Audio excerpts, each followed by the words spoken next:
Magandang hapon po mga kapatid. Dito naman po ang inyong kakampi. Si Aling Marie, si Tita Marie, si Nanay Marie, si Ate Marie. Okay. Ako po nalulungkot lang doon sa mga nagdududa kay Senador Kiko at Senador Bam, no? Mga kapatid, huwag natin pagdudahan ang ating pinagkatiwalaan na mulat sa pool. Alam natin na sila ay nasa matuwid. Hindi po pwede ng isang Aquino ay maliligaw ng pananaw. Hindi rin po pwede ng isang Pangilinan ay lulugso sa tiwala ng taong bayan. Kung nababasa nyo po ang kanilang mga pahayag na suportado pa rin nila ang impeachment case ni Sara Duterte, siguro po kahit papano mababawasan ang inyong pangamba. Kasi sila po yung mga senador na marunong sumunod sa ating konstitusyon. Hindi po porket sila ay sumama sa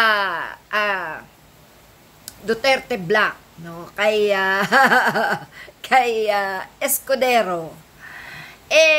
Maiiba na ang kanilang pananaw. Huwag po. Kailangan po tayo mismo ang manindigan para sa kanila. Para maramdaman nila, kung sila man ay liliko, maramdaman nila na nakakahiya pala sila. 'Di ba? So, ang atin pong gawin dito dagdagan ng panalangin sa Diyos na sana lukuban pa sila ng pinagpalang balabal ng ating Panginoon para lalo nilang maisip ang mga dapat at ikagaganda ng ating bayan at swak para sa ating kapakanan na mga mamamayan. Mga kapatid, marami po ang may plano sa bansa natin na mapaganda at mapasama. At yan po ay kailangang pasukin, no? Pasukin. Hindi nyo po ba naiisip na si Rodrigo Duterte ay pumasok sa bansa natin na tahimik, ligtas, at nananagana na sana nung panahon ni Presnoy? Pumasok ang dyablo. So ngayon po, mga kapatid, nagkawindang-windang ang ating bansa dahil sa pagpasok ng dyablo. Hindi po ang dyablo lang ang may karapatang pumasok, no? Para manira. Karapatan din po ng mga anghel na pasukin ang teritoryo ng dyablo para ipakita na mas malakas at mas makapangyarihan ang nasa tama. Kaya mga kapatid, pakatatag tayo ng pananampalataya. Hindi lang ngayon. Hindi lang po ngayon. Dahil darating ang panahon na yung mga presidente, mga senador na yan, mabubura yan sa mundo. Papalitan niya ng panibago ng Diyos. At ang ipapalit ng Diyos ay ang wala nang magkakamali, wala nang mang-aapi, wala nang makakawawa, wala nang maaapi. At higit sa lahat, wala nang sasamba sa kwarta. Siya na lang ang sasambahin. Kaya mga kapatid, huwag tayong matakot. Huwag tayong matakot sa anumang pinagdadaanan ng ating bansa. Huwag tayong matakot sa anumang nangyayari. Lalaban tayo. Kagaya ni Senador Bam at Senador Kiko Pangilinan na walang takot na pumapasok sa mga mali. Alam nyo mga kapatid, hindi lang nila magawa yan nung hindi sila nakaupo. Dahil po, meron po tayong sinusunod na legal na patakaran. Kung ikaw ay legal na nakaupo sa gobyerno, lahat ay pwede mong pasukin at pwede mong pakialaman. Pero kung ikaw ay wala sa posisyon, hindi po pwedeng makialam. Kahit na nga ba pinapatay na tayong lahat ng mga hudas na yan. Kaya mga kapatid, pasalamat tayo. May Senador Kiko, may Senador Bam, may Senador Riza, at meron tayong mga kongresista na lumalaban.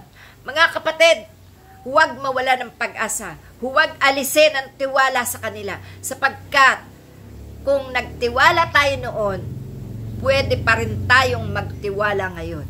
Mga kapatid, ang atin ngayong subaybayan ay ang ginagawa ng mga DDS na muling pananakot, pambubwisit, at planong muling ibalik sa kulungan si Senadora Leila de Lima.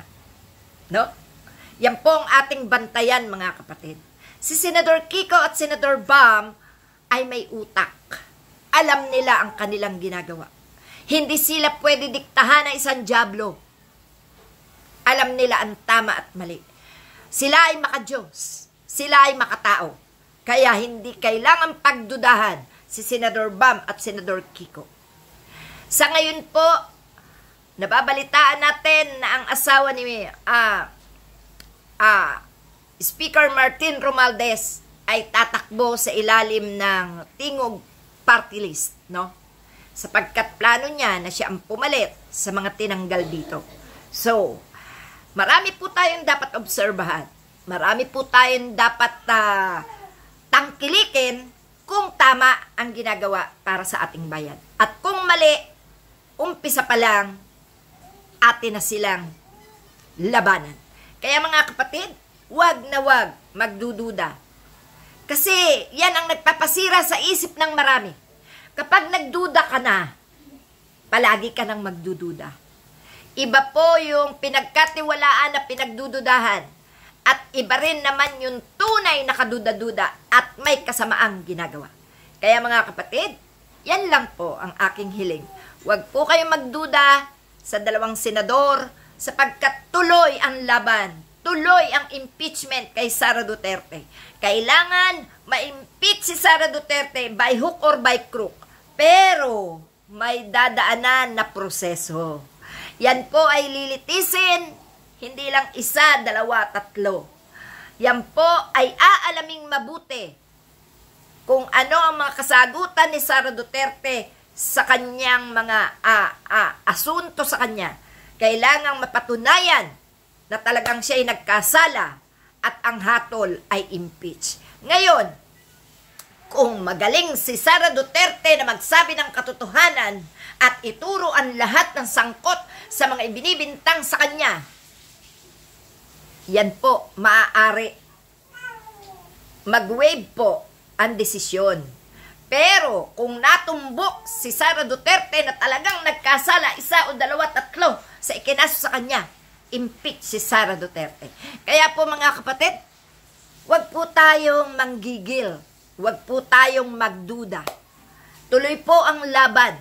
Tuloy ang impeachment kay Sara Duterte. Hindi papayag Senador Bam at Senador Kiko Pangilinan na hindi itutuloy ang trial sa impeachment ni Sara Duterte sapagkat yan po ay nasa konstitusyon.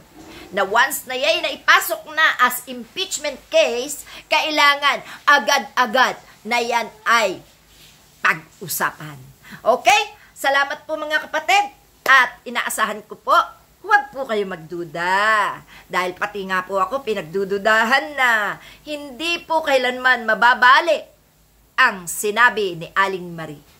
Tayo po'y may paninindigan, prinsipyo at higit sa lahat, tayo po ay lalaban. Salamat po mga kapatid. Mahal ko po kayo.